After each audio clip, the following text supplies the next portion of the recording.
What's going on, y'all? This is Kel back again with another video. This one is about the WWE, and now you see. I did not watch the 2 episodes of Raw and Smackdown Monday and Tuesday, but I did see the some of the segments on the YouTube channel. Seen some of the segments, and and one of a month away from Wrestlemania, April 2nd, Sunday, April 2nd, in Orlando. You see this. I mean, some of the storylines were already starting to unfold, but now you see you're looking at the full brunt of it. Of WrestleMania being set now. Obviously, on Raw, you had Goldberg come out as the Universal Champion. Still don't agree with that. Then you had Lesnar, Heyman come out. Heyman with that brilliant promo, and then the word at the end, which distracts Goldberg and then gives Lesnar the leverage to get him up for the F5. Hitting F5 on Goldberg. So, and that sets that match up. I still don't agree that match should be for the title, but I mean, I'm not a writer for WWE, so damn sure wish I could be though. Moving on, Roman Reigns. We'll start off with Strowman coming out, won Reigns to fight Reigns after he lost to him in Fastlane. The Undertaker comes out. The Undertaker surprises everyone.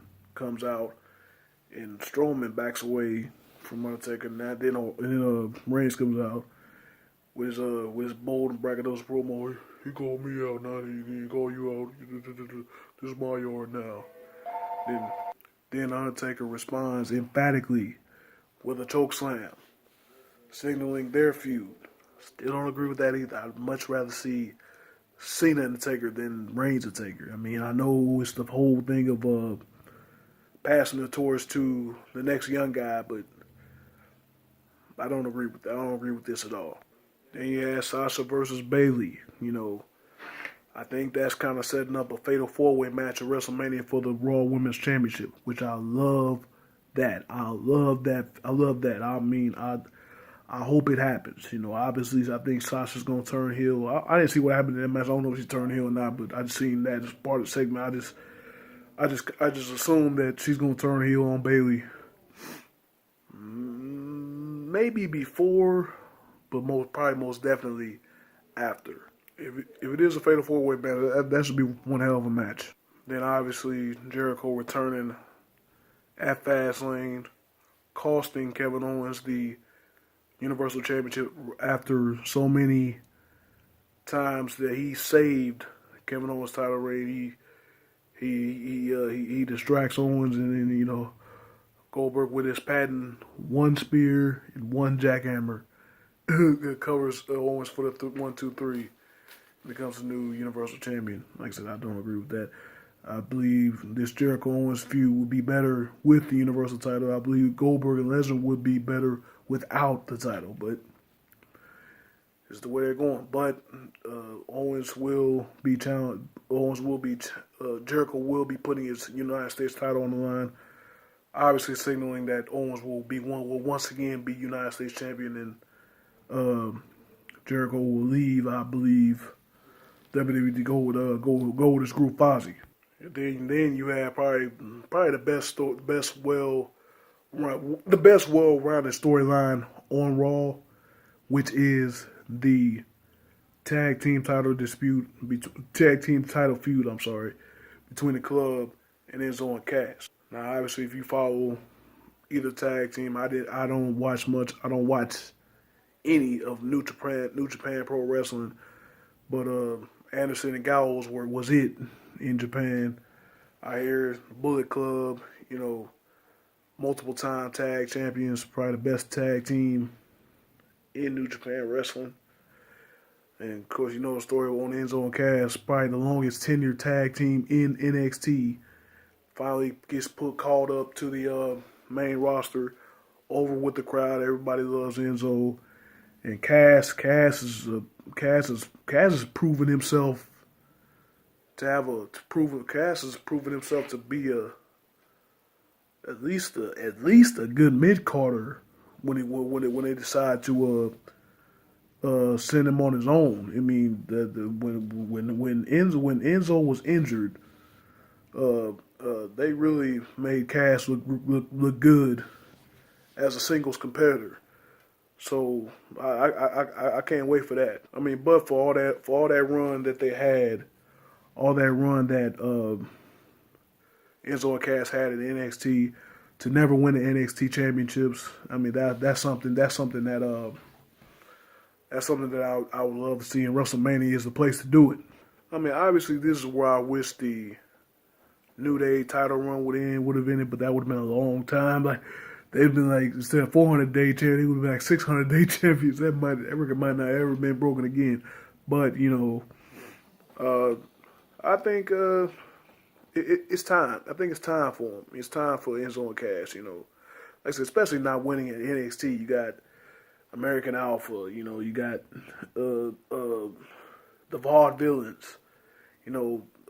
Ascension, the guys, teams that Enzo and Cass faced throughout their years in NXT. All three of those teams have been champions. Were NXT champions. Enzo and Cass were never the NXT champions, tag team champions. But hopefully they get their crowning moment at WrestleMania. Obviously, I do believe that there will be a Seth Rollins Triple H match at WrestleMania. I mean, they're putting doubt into people's mind, but I think it's going to happen. They wouldn't have Seth Rollins hobble to the ring last week. They wouldn't have the montage of Seth Rollins rehab. If he wasn't going to be able to go by WrestleMania. That's the match people have been looking forward to for about a year. So that's. Well, maybe not a year, 6 months, but that's I think that's definitely happening, and I can't wait. That's probably gonna be the match of the show. Speaking of match of the show, I think that cruiserweight title match between Neville and Aries could probably steal the show. That's probably the match, the sleeper match that everyone's gonna be like, whoa, they put on the show. Obviously, Neville. I didn't see who he faced. I just seen that segment where he defeats whoever he faces, and then has the interview with Austin Aries, who's the interviewer. But the crowd chanting his name. He got cleared from his orbital bone injury, and Neville goes on like, "There's nobody that can touch me that can touch the king of the cruiserweights." My horrible English accent attempt, but yeah. Aries comes out. There's not anyone. I was pretty good. Then they got him with the cheap shot with the microphone. That was pretty good. That's gonna be the match of the show. I mean, watching Neville and then watching Aries in TNA, becoming TNA World Champion. Fighting with the big guys. Joe, AJ Styles, Lashley, and those guys back in TNA. Aries the real deal, man. Aries the real deal. I think that'll be a match that still show. I think that should be a match that kicks off WrestleMania. That should not be a pre-show match. That match is going to be too good. That's going to be too good of a match to be on a pre-show. Way too good. I believe that covers the Raw side, so I'm going to go to SmackDown for a second. I did not like the way that SmackDown went about the WWE title picture. Putting having AJ Styles beat Luke Harper in the first number one contenders match. That was the last week. After both of their feet touched at the same time. AJ touched first, but anyway, But at Shane coming out, restarting the match, AJ's getting in his face, and then AJ gets out of the way as Harper comes in with a kick, which is intended for a style, but his Shane goes down, and then I think AJ hits Harper with something. I forgot what he does. Then he hits him with the springboard 450 to beat Harper. I don't agree with that whatsoever.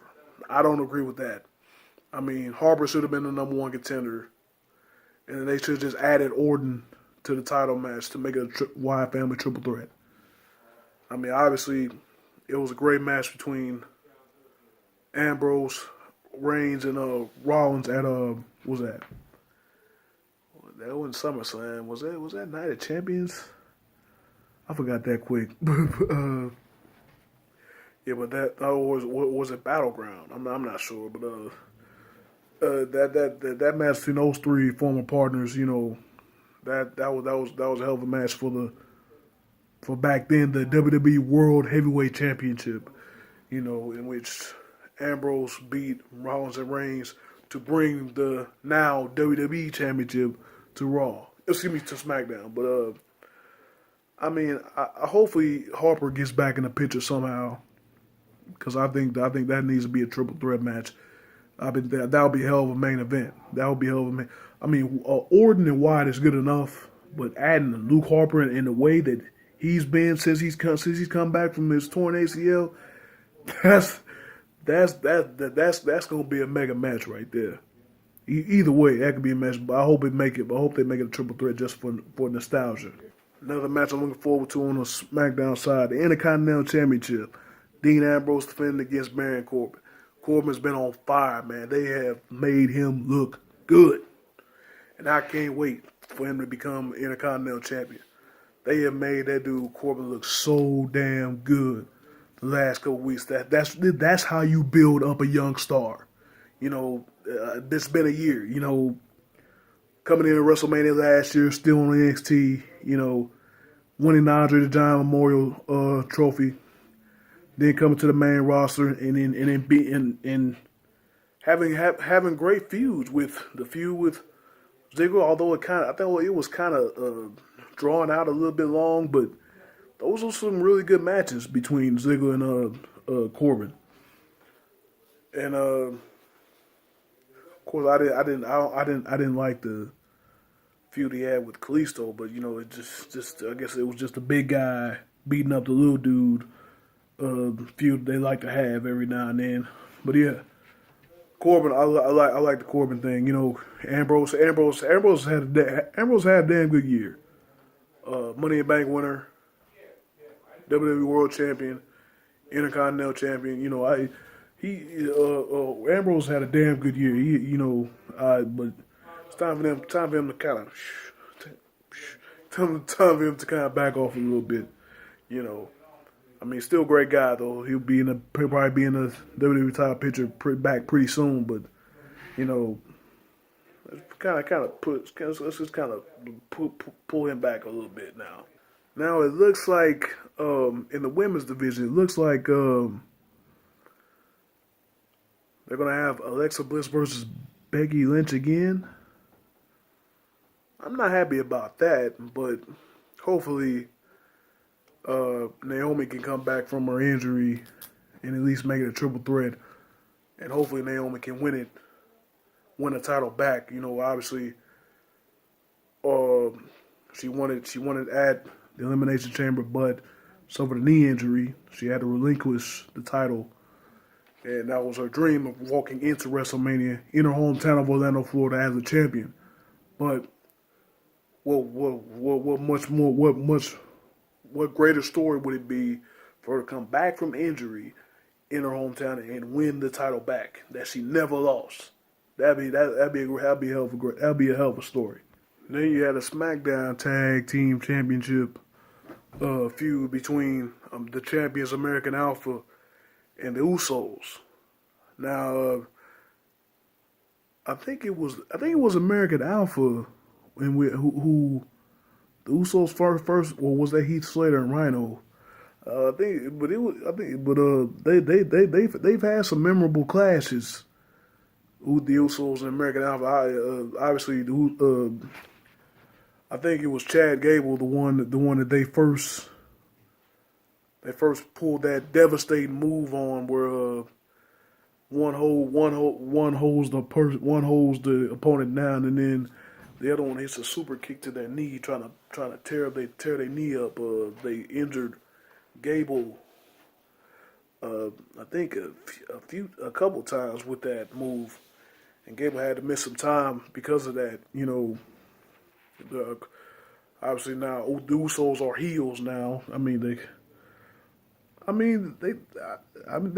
pulled it off better than I thought they would. The dressing like the just like the Mexican mafia with the tank tops and the shorts and the bandanas and all that. But I look at these dudes, man. But throwing away the Samoans war paint, on their face. I love that. But hey, it is what it is though. That should be a hell of a match. Usos two-time former tag team champions. They know how to get the job done. So that's gonna be a hell of a match though. I still think they're gonna push American Alpha a few more months or so with the championships, or this might be like new attitude, new rules for the Usos. And might like the new attitude. They might put the championships on them. You never know. Either way, I'm cool. With that. Now to this whack ass John Cena and Nikki Bella versus Miz and Maurice. This is just a freaking plug for the damn reality shows, Total Divas and Total Bellas, and all that crap. Just a reality TV reality TV mess. I really can't believe John Cena's going to go from winning